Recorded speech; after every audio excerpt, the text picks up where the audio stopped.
The rain had just started when his phone buzzed with a final warning from the bank: insufficient funds, and that was the moment the Mustang coughed, sputtered, and died right in front of him.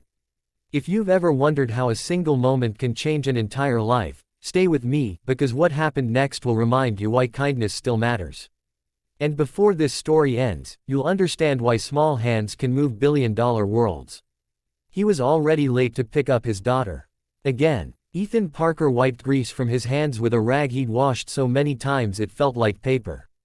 The auto shop behind him hummed with the tired sound of closing hours, fluorescent lights flickering like they were as exhausted as he was. Ethan was a single dad, widowed too young, working 2 jobs, one at the shop by day, another driving delivery at night, trying to raise 8-year-old Lily with more love than money. His life had become a careful balancing act of rent notices, school lunches, and the quiet ache of missing his wife, Sarah, whose laughter still echoed in the corners of his mind. The Mustang sat on the shoulder, hood popped, rain tapping its sleek curves like impatient fingers. It was an older model, lovingly maintained but clearly temperamental. Ethan hesitated. He didn't have time for heroics. He didn't have time for anything. But then he saw her, standing beside the car, phone pressed to her ear, trying to keep calm while panic cracked through her voice. She wore simple clothes, jeans and a jacket, no jewelry, hair pulled back. She looked like someone who didn't break down often, and that made this breakdown heavier. Ethan pulled over anyway. "Car trouble?" he asked, already reaching for his tool bag out of habit, out of reflex, out of the man he still tried to be.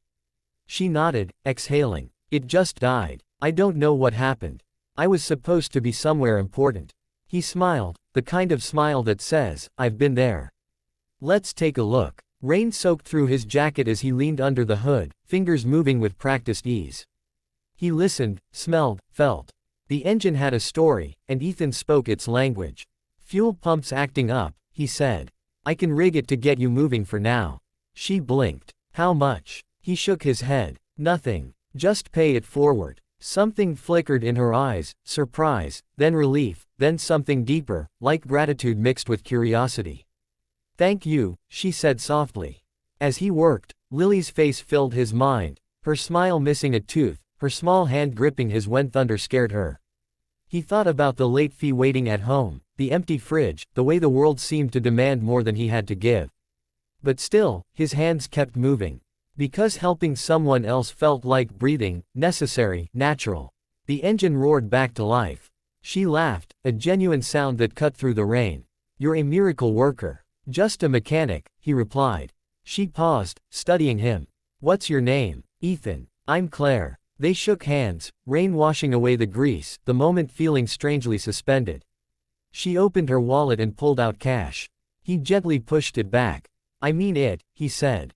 "Pay it forward." She nodded slowly, as if committing the words to memory. "I will." Ethan drove off, heart lighter than it had been all day, unaware that Claire's eyes followed him, unreadable and thoughtful. Days passed. Weeks. Life returned to its relentless rhythm. Lily got sick. The landlord called. Ethan sold his guitar, the last thing Sarah had given him, to cover groceries. He smiled for Lily, packed lunches with notes scribbled in pen, told bedtime stories where heroes always found a way. But at night, alone, the weight settled on his chest like a stone. Then one afternoon, the shop phone rang. "Ethan Parker." A woman's voice asked. "Yes. This is Horizon Automotive. We'd like to offer you a position." He laughed, assuming it was a mistake. Horizon Automotive wasn't just big, it was massive. A global empire. "I think you've got the wrong guy." "No," she said. "We don't." The interview was surreal. Glass walls, quiet confidence, people who spoke in numbers bigger than Ethan's entire life. And then Claire walked in. Recognition hit him like a wave. She smiled, the same calm smile from the roadside. "Ethan, you own." "I founded it," she said simply.